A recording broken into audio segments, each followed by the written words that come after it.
Okay, today I'm going to show you how to ask or make a request for your specific love language. But before I do that, I just want to chime in on love languages for a second. My position on love languages is that I think they're great. I think that they are informative. And I think that some people are way too attached to their particular love language or the love language of their partner. And some people think that if you don't share the same love language, that you're just not compatible. And my position is that love languages are a tool that you can use to better love your partner or for them to better love you, right? You understand what makes them feel loved. And hopefully they also understand what makes you feel loved. And you also understand what makes you feel loved so that you can ask for it, right? The Holy Grail is that your person, whoever it is, whether it's a long-term committed partnership or a brand new person that you're dating or your lover or whatever, can anticipate what you need and how you want to be loved.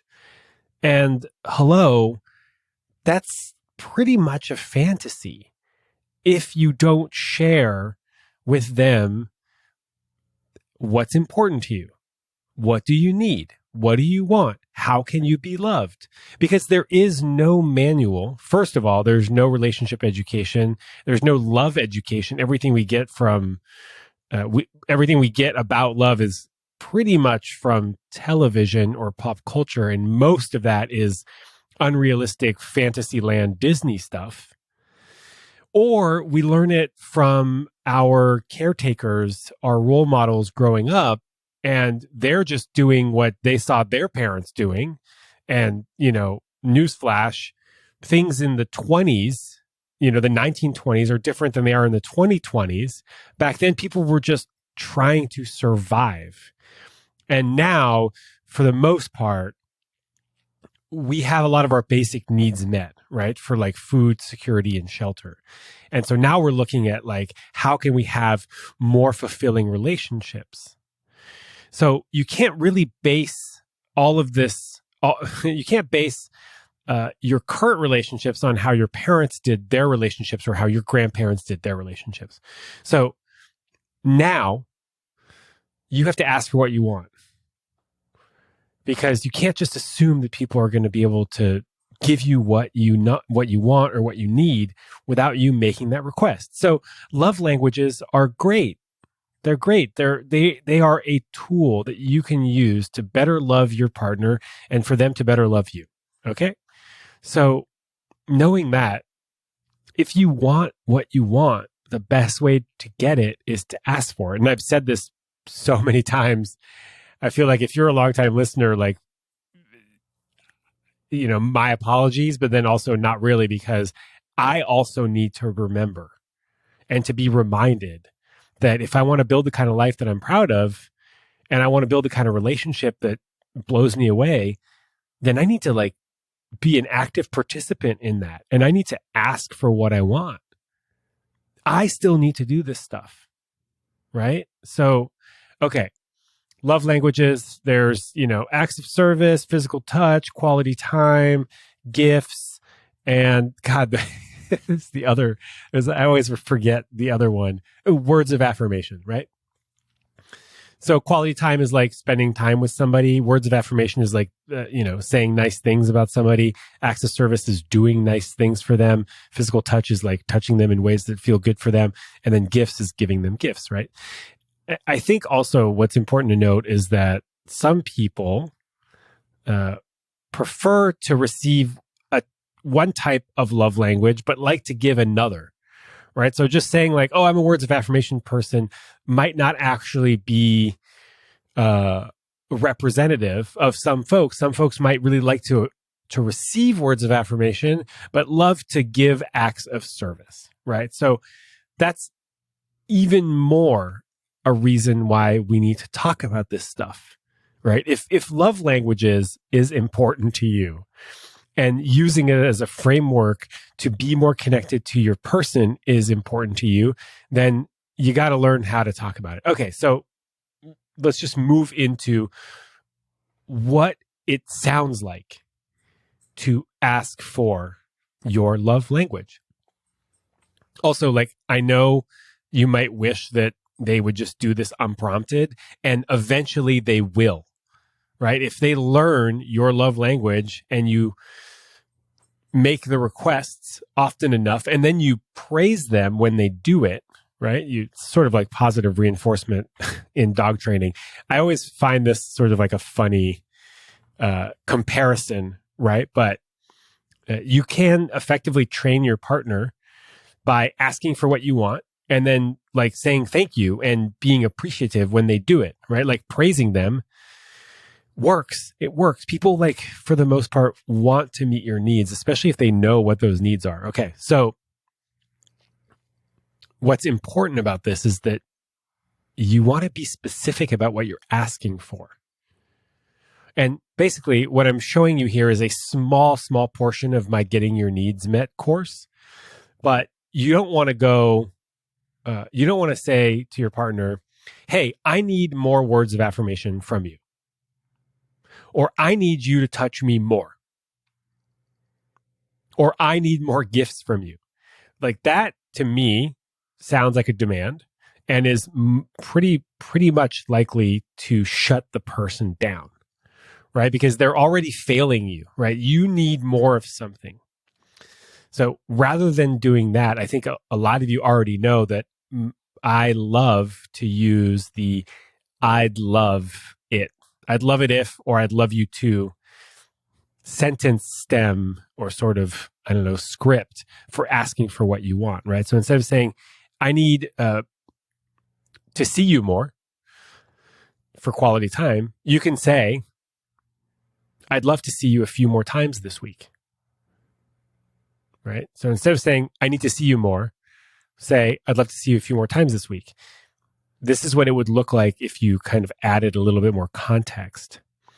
I really enjoy spending time with you, and I'd love to see you a few more times this week. Maybe we could take a walk on Sunday mornings before we rush off to run our errands. Is that something you're willing to do? That's what asking for quality time looks like. Rewind it if you need to hear it again. Just hit the little back 15 button a couple times. So words of affirmation, actually, I'm going to save that one for the end because people get really triggered by that one. And I'll share with you why and why I still like to ask for it this way. Acts of service. I've been feeling really overwhelmed these days, and I love it when we come together to take care of the house. Can you handle the laundry and the cleaning this week? It would really mean a lot to me. Right? So you give an explanation. I've been feeling really overwhelmed. I love it when we come together. Can you handle the laundry and the cleaning this week? It would really mean a lot to me. So you're adding color and context to your request. So physical touch. I'd love it if you gave me a big hug when I come home. I'm usually pretty stressed when I come home from work, and getting a big hug from you really calms me down and helps me land. So you get the request, and then you have some color and some context. And these are all scripts, right? You can adapt these to however you want. This is just a starting point for you to figure out, or for you to hear what it sounds like to ask for a love language, right? We're not even saying the word love language. We're just asking for the specific action that will come meet the love language, right? Gifts. Gifts is weird to ask for, kind of, but then not really, right? Just, if you are a gifts kind of person, own it. One of my love languages is gifts. I'm not ashamed to admit that I love receiving flowers now and then. Is that something you're willing to do for me? Just own it. Own the fact that your love language is gift. There's nothing wrong with that. There's nothing to be ashamed of. You like gifts. Little gifts make you feel special. That's cool. Straight up cool. Good job. You like gifts. Now ask for them. Also, you know, it's important to separate the request from the outcome. Sometimes people are just not going to be able to do what you want them to do, and that's also okay. It can be disappointing and sad and frustrating and not what you want to hear, but it's also okay for them not to do that because they are a sovereign being. They have their own needs, and sometimes your need is going to conflict with their need, and that is a whole different conversation. We talk actually a lot about that in the Getting Your Needs Met course, which I guess I'm going to include a link in the show notes. So, words of affirmation. I've been feeling a bit insecure these days, and this is really hard for me to ask for, but I'm going to do it anyways. Would you be willing to share with me a few things that you love about me? That's one way of doing it.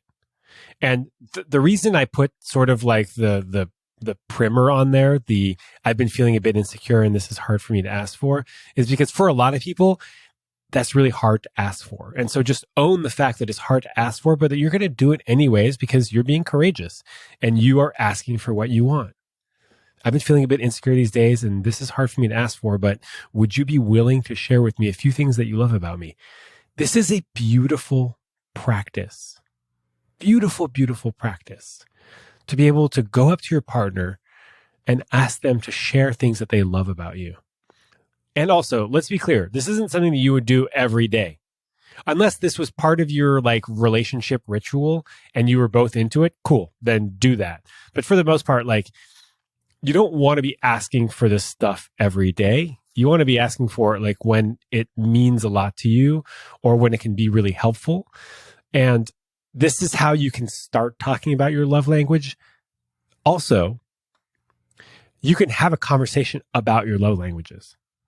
Right? You can grab the book or take a test alone or with your partner if you don't know what your love language is. You can sit down and say, hey, I'd love to talk about love languages. It's like something that I've learned about. I find it interesting. I think it could bring us closer together. And I love being close to you. And I would love to be even more close to you. I would love to be even closer to you. So basically that's it. I saved words of affirmation for the end because some people were triggered when I shared this on Instagram about how they would never share how insecure they are or like admit that this is hard for them to do, or they would, God forbid that they would have to ask their partner to share something that they love about them. And at the same time, it's like, yeah, okay, we're humans. We're doing the best we can. We're trying this stuff out. We're learning as we go along. And I'm a big fan of transparency. I don't think there's anything wrong with telling somebody that you're feeling a bit insecure or that this is hard for you to do. I think that's beautiful and it's vulnerable. And I think that people that push back against that are maybe afraid that the other person is going to have too much power in the relationship. And I don't know. I don't really know what to say about that other than the fact that power is going to ebb and flow. I don't think that being vulnerable is going to give them more power. If it does, then that might be something to either talk about or to evaluate whether this relationship is good for you. And I can't make that decision for you. That's going to be on you, on them, and perhaps on a trusted third-party mental health professional. So anyways, that's how I would talk about love languages. Take this advice with a grain of salt. I mean, take all advice with a grain of salt and see if it works for you. Also, I just want to call out the fact that I'm recording this in a way in which I find myself speaking way faster than I normally do, which is interesting because I haven't had coffee today. I had some yesterday. I've been trying to wean off of the caffeine just to see what my normal energy levels are. And also because I know that coffee is very acidic. So just for general health. But for some reason, I find myself speaking faster, yet I haven't had the caffeine. I don't know what that's all about. I just want to call it out. My name is Sean Galanos. You obviously know this. This is a short pep talk. Maybe this isn't a pep talk. Maybe this is a different format. Also, I might have ADHD. I was diagnosed not formally, but informally. Anyways, okay. Have a beautiful week. Bye.